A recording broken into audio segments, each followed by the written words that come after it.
salami. You're PGH Fender, aren't you? That's right. Saw you get done in 21. Ah. Clive Cooper's the name. Sydney. Call me Chook. Pleased to meet you, Chook.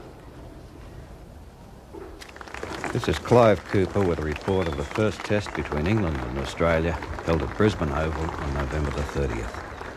Australia lost the toss, and English skipper Chapman decided to bat.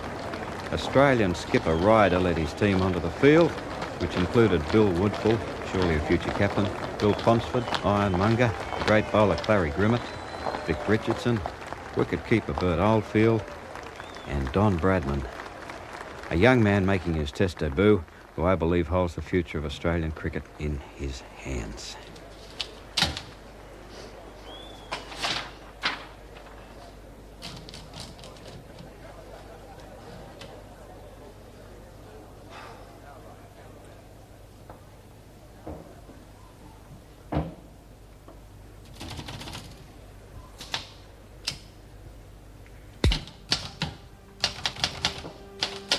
November 30th, 1928, Brisbane.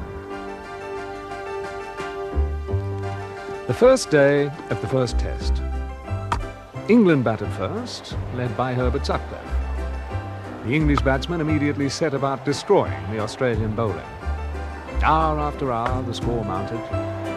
Sutcliffe 38, Hammond 44, Hendren a mighty 169, Chapman 50, Hobbs 49, Tate 26, and Larwood a commendable 70. Douglas Jardine, making his debut in Test cricket, scored a creditable 35, helping take England to a remarkable first innings score of 521.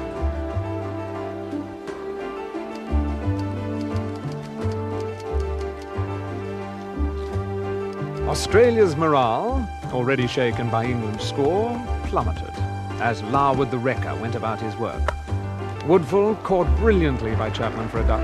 Ponsford bowled for 2, and Kippax caught for 16. The young Australian batsman Don Bradman, about whom so much has been written in this country, did not live up to the high hopes which many so-called experts held for him. LBW for 18. We once again witness the phenomenon of a young man burning bright, but ever so brief as he passes across the cricketing sky. Australia were all out for 122, giving England a massive, unbelievable lead of 399 runs.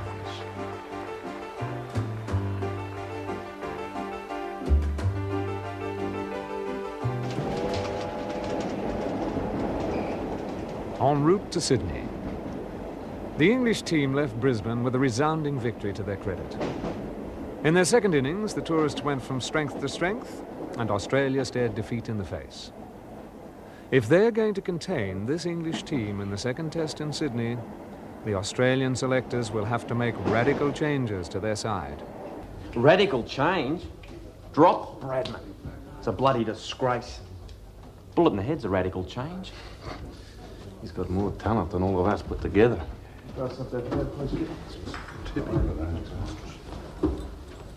They couldn't make the same mistake again. Hang around.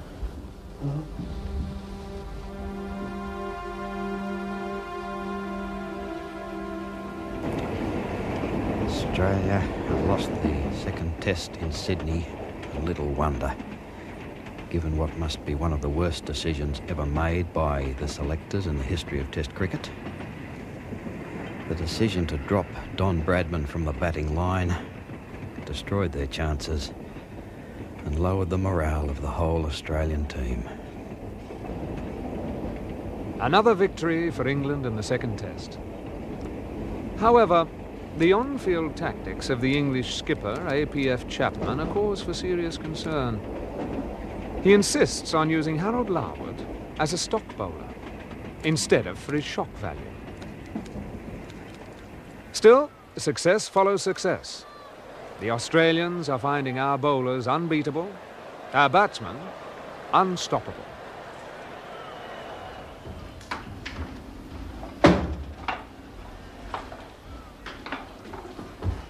Why, you'll be delighted to hear, Chook. The selectors have decided to give this Bradman of yours a second chance. That calls for a beer. Oh, I don't think that'll do much good, old son. You reckon?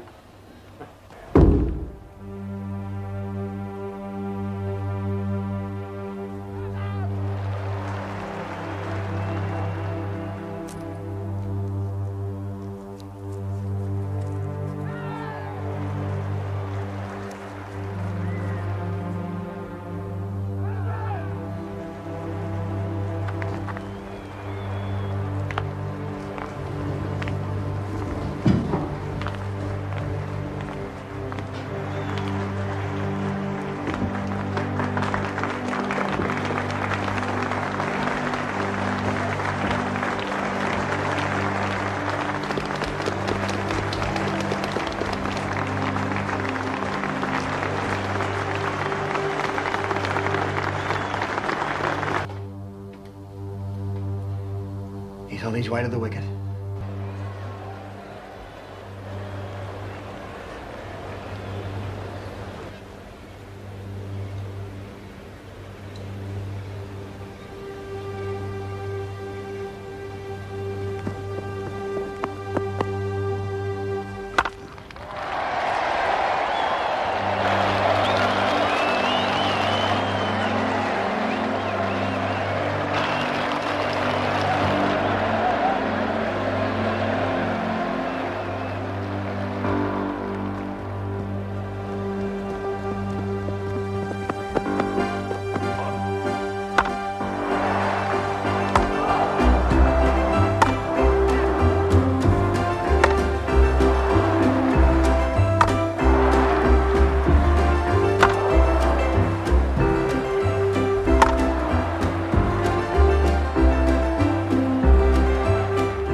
He split his bat.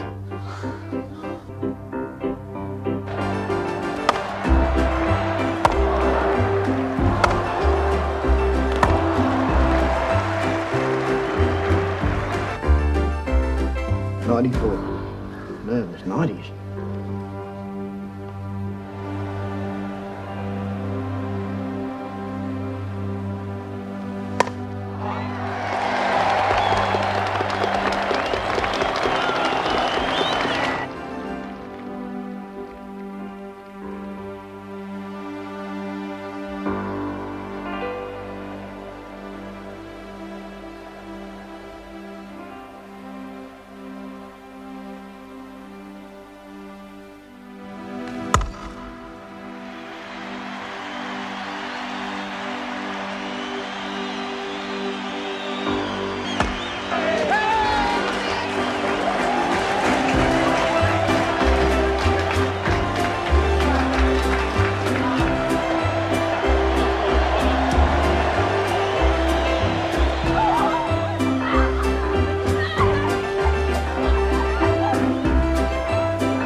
Short of his 21st birthday, Don Bradman has become the youngest player ever to score a century in a test match. England won this match in the 1928-29 series, but in Bradman, Australia undoubtedly has the keystone around whom the team of the next generation will be built. And so, after an absence of almost 6 months, the English team came home. It was a glorious morning, late in spring, and what a welcome they got. For they were the victors, defeating Australia 4 tests to 1, retaining the Ashes, and proving yet again that in cricket, as in most things, England reigns supreme. Congratulations, Douglas. You've acquitted yourself admirably. Thank you, my lord. Come and tell me all the details of these centuries of yours. I'm so glad. Oh, I need these. Today will evoke 1,000 memories for Plum Warner. Hello. How delightful to see you. Dear Plum. Dear lady. Congratulations, my Look. dear fellow. Splendid tour. First-rate batting average. Your parents must be very proud. Thank you. Percy George has just been telling me about young Bradman. Oh, yes, he's quite remarkable. Really? That's not what Percy was saying. I think I'm about to be misquoted. Excuse me. I've spent weeks trying to persuade him, but he still can't see the truth. And what truth is that, Douglas? Well, like most batsmen, I can play 1 or perhaps 2 shots to any given ball, whereas Bradman can choose between 4 or 5. Oh, he doesn't choose. He just plays the first shot that comes into his head. But he has no technique. Now, he can get away with this on those true, hard Australian pitches. But put him on one of our green strips, with Morris seaming the ball late. Oh, no, he's too unorthodox.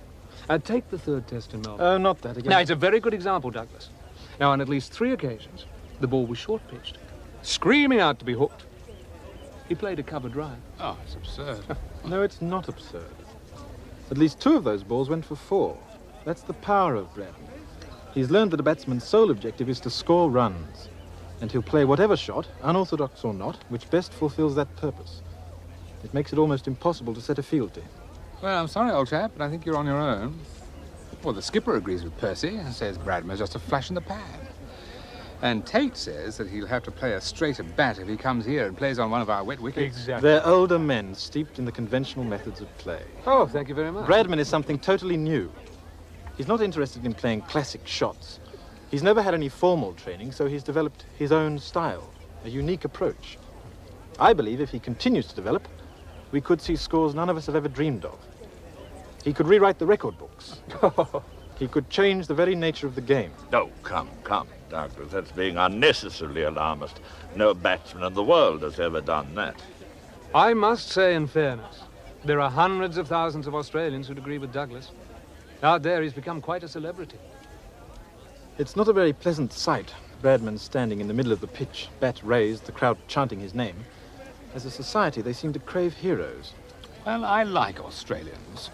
It's just that they prize individualism. Oh, indeed, they continually want to elevate one man at the expense of the team. I find it quite abhorrent. Well, it's certainly not the nature of the game. The heart is the team. I'm afraid the Australians wouldn't agree with you there, my lord. Their whole approach to cricket is different. At times, I wondered if we were playing the same game I'd grown up with. To listen to the crowd, you'd think it was a hunt, with the English as the fox. No, you were used to that. It's just good-natured barracking. Oh, questioning a man's parentage is hardly good-natured. My dear fellow, in Australia, bastard is almost a term of endearment. Well, I come from a different world, thank God. The Australians are not a people I'll ever warm to. Nothing wrong with that. Always easier to give a hiding to a man you dislike. May I interrupt? I really do feel like a cricketing widow over there. Haven't you finished talking about the game yet? Not quite. Mr. Fender and I have something to discuss. Do we, my lord? Yes. What's that? Journalism. Ah, do I detect a note of indifference bordering on aversion, my lord? Now, don't start that banter with me. I found your reporting, your criticisms of Chapman, most distasteful. Now, doesn't matter what your opinion of him is. He is the English skipper. He deserves your respect. It ill behoves you as a county captain and a man who's represented England to disparage his tactics publicly. It was an honest opinion. It was my job to report it. I am not talking about reporting. I am talking about loyalty. That is all I ask of a man. Not from a journalist, perhaps, but from a cricketer and a gentleman. Do you understand? Oh, I understand, but I don't agree. Oh, well, I'm not staying here to argue with you. I've made my point. But make no mistake, these things do not go unnoticed. I never believed they did. Well, then, why must you always be giving offense? Why must you be the tearaway? Why all this affectation? Not affectation, my lord. It's me nature. I suppose I could be a little more diplomatic. But I've always thought diplomacy a blood brother to hypocrisy. Honesty is one of the things I like about Percy George Fender. He may not be perfect, but at least I can live with him.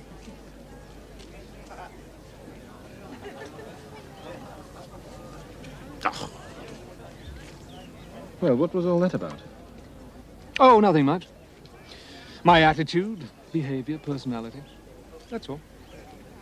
Why? Douglas, there's one thing you must learn about the Lords. In defeat, they're unbearable. In victory, insufferable. Hey-ho. Shall we go?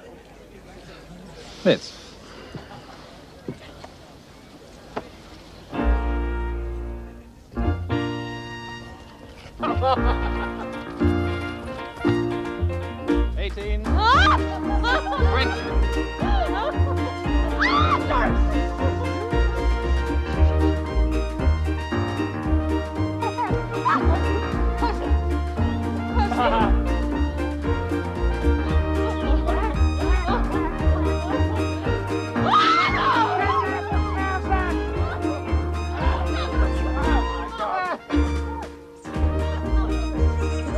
It was 1929, the Jazz Age, and our lives spun from one carefree moment to the next. Every day we stretched out our hands further, trying to gather into our arms all the glittering prizes of our youth. And yet there was a brittleness in our laughter, a fever to our lives. It was as if we knew deep within some recess of our minds that nothing which ran so fast could run for long. Around the world, there was a gathering darkness, waiting to close in. The greatest depression the world had ever known, not only of an economy, but of men's spirits. Just as one generation had been destroyed by the Great War, so the next was crushed by the Depression. 1 in 5 people out of work, industry swept away, whole towns devastated. Hunger, rationing, and the dole. For many people, there was one thing which helped relieve the misery of their daily lives, and that thing was sport. In such a climate, the Australian Test side arrived in England in April of 1930. Among the team were 11 cricketers making their first overseas tour, all of them so young they were immediately christened in honour of their manager, Kelly's Crache. By any measure, it would prove to be a remarkable Test series, one which those who witnessed it would never forget. You see, Don Bradman was about to rewrite the record book. That's fine, thanks. Yeah, same for me, thanks.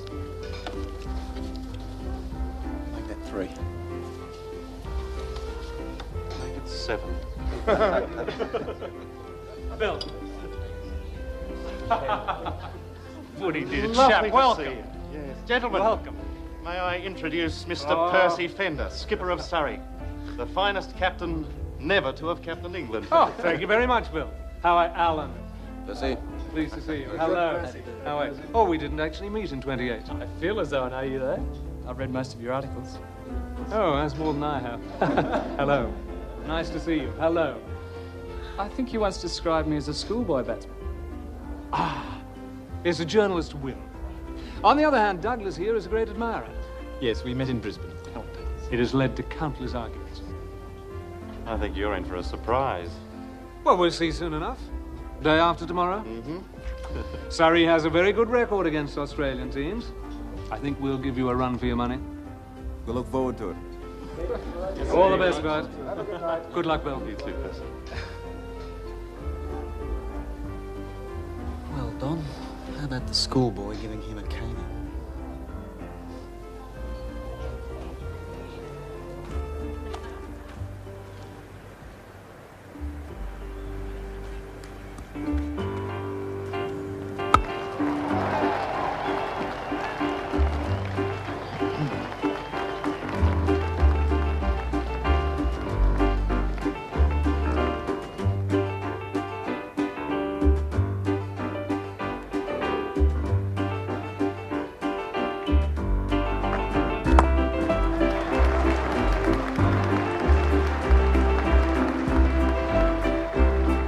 Got him in 2 minds, Percy. Doesn't know whether to hit you for a 4 or a 6.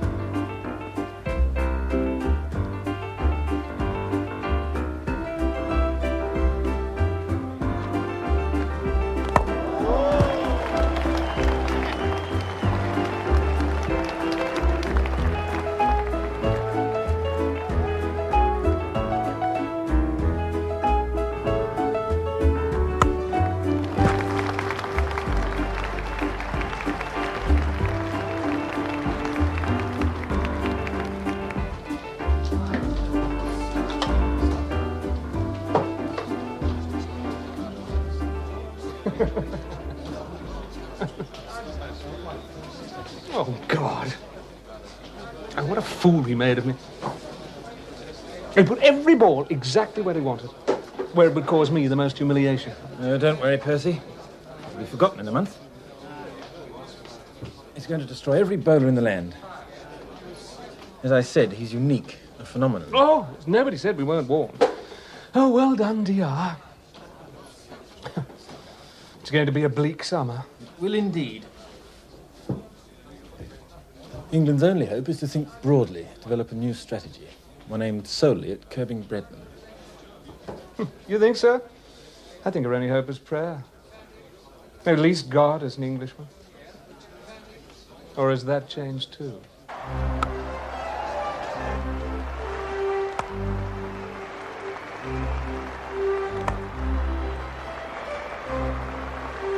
Day after day, new records fell before Bradman's bat.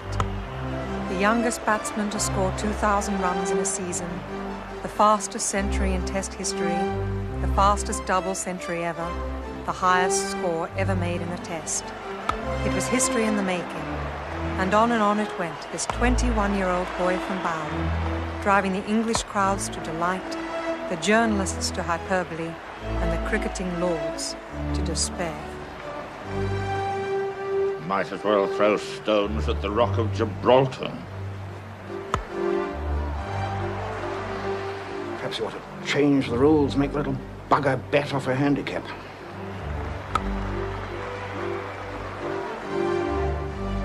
All we can do is pray for rain. Couldn't he be asked to use a smaller bat?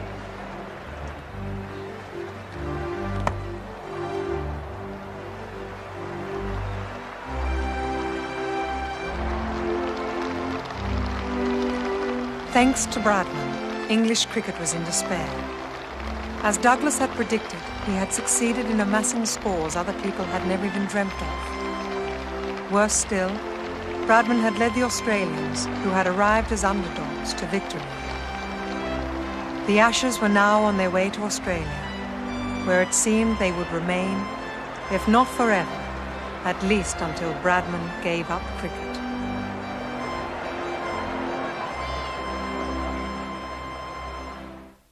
How old is he? 21? That's right. Talk about a depression. Another 20 years of Bradman. Oh, dear God. And not a bowler to trouble him, let alone stop him. Not Tate, not Peebles, not even Larwood, Douglas. Larwood? He heads the casualty list.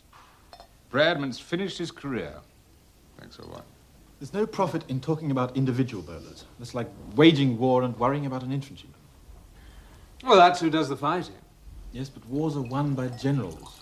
The first thing you need is a strategy. That's easy to say, old chap, but I don't think there's a strategy in cricket to contain Bradman. Not to contain him, to neutralize him. Oh, that is preposterous, Douglas. The boy's a genius. A perfect combination of reaction, footwork... Stroke making? Yes, exactly.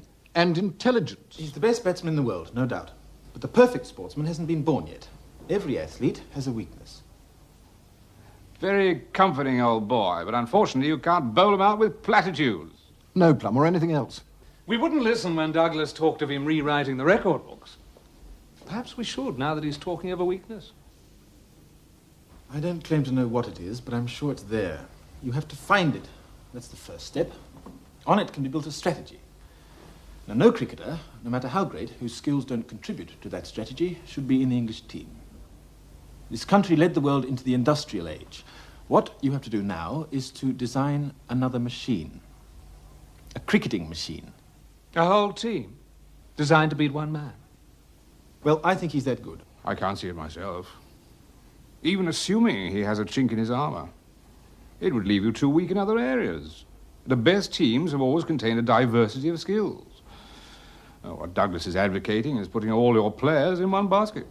I know that, Plum, but if you don't beat Bradman, you can't beat Australia. You've tried bowling him out. Now you have to think him out.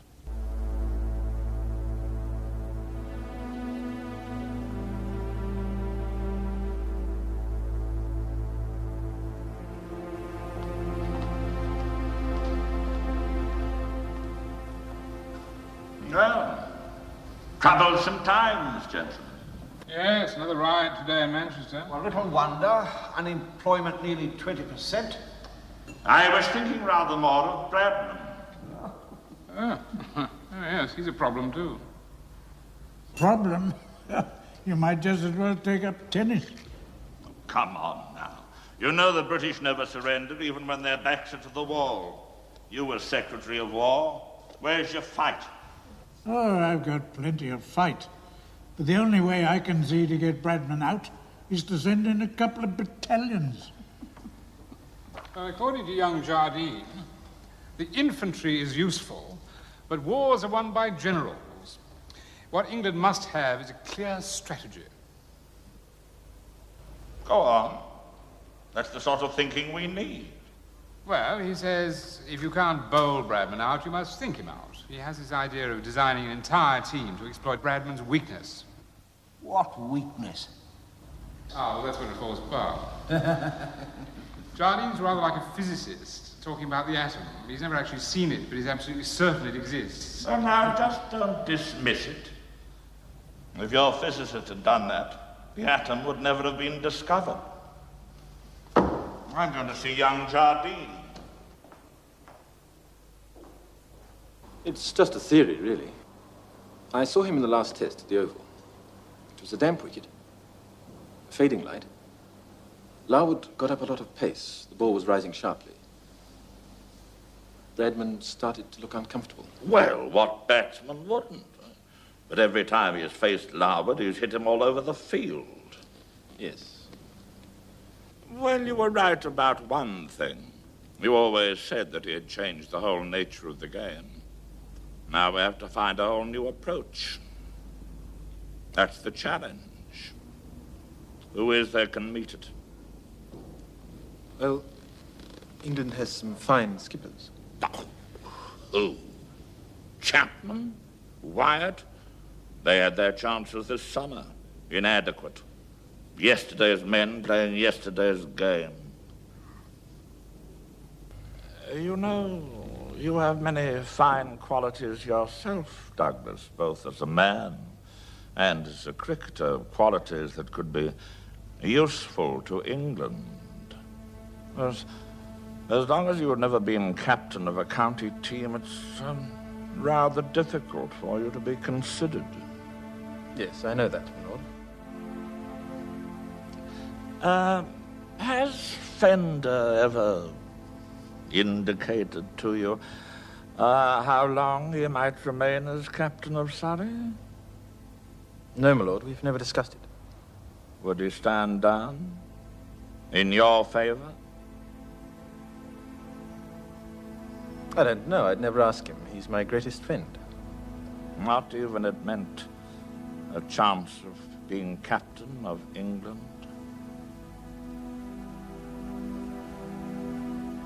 No, not even then.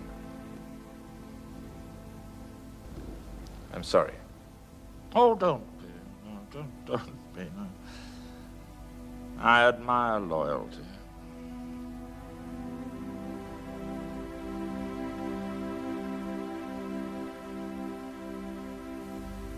So, what did Lord Almighty Harris want? He's been talking to Warner.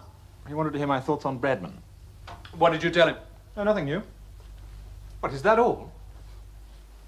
Well, he congratulated me on my foresight. Then he rattled on about India, his childhood. I think he's lonely. Well, I'm not surprised, given his personality. I'll wait in the car. Sharp be a minute. Good evening. Oh, good evening, my lord. Yes, that would be possible. No trouble.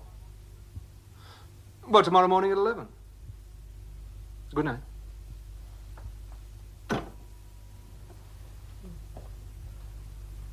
I'm quite sure that you don't want to spend any longer with me than you have to, so I'll come straight to the point.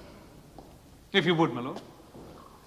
Regardless of how good a cricketer you might be, I think we both realize that you will never captain England. Do we? Why is that? Because I say so, that's why. If I might be permitted an observation, my lord, you are no longer young. No. No. But I am sure that the Almighty would be just as distressed as me to see you as captain. I am quite confident he'll leave me here for as long as I am needed. And is that the purpose of this meeting? For you to inform me of your divine mission? I asked you here to talk about Jardine. He's a contender. Very strong contender. Of course, he would first have to become a county captain. I believe Nottinghamshire is looking for someone. I was thinking of somewhere closer to home. Have you spoken to Douglas about this? Yes. He refused to raise it with you. He has shown great loyalty.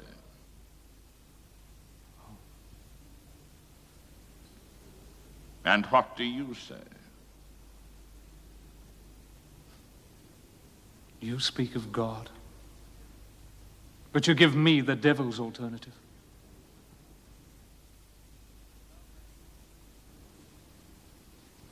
Good day.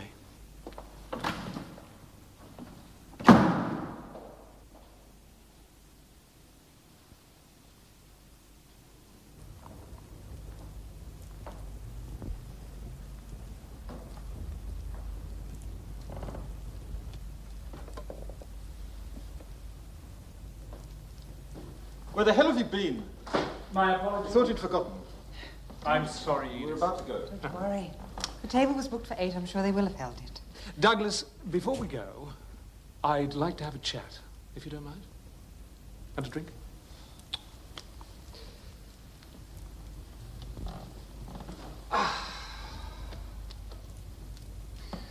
Well, I have spent the day in St. James Park, thinking. And the upshot of it is, I've decided to step down at Surrey. But why? Oh, there comes a time when a man must think about his life, his achievements, his successes, and he must be realistic. I've sadly neglected the wine business of late. And the truth is, my best cricket is behind me. That's rubbish. You've been speaking to Lord Harris. I ran into him. What did he say? He rattled on about India, his childhood.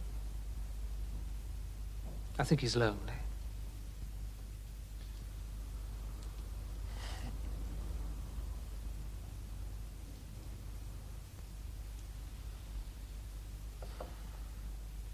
Do it, Douglas.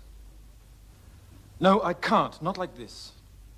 Forget about the circumstances. If I can't, then nothing would please me more than to see you have it.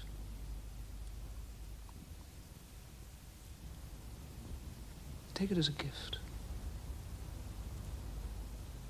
A gift to a dear, loyal friend.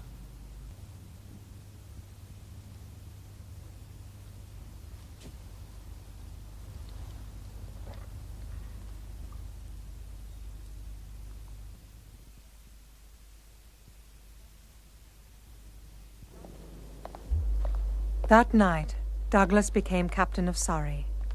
Within months, he was to achieve his game's greatest accolade. He would be named captain of England. In his campaign to regain the Ashes, Douglas's weapon would be Harold Larwood, his plan, Bodyline.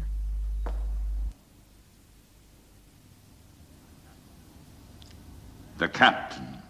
The captain.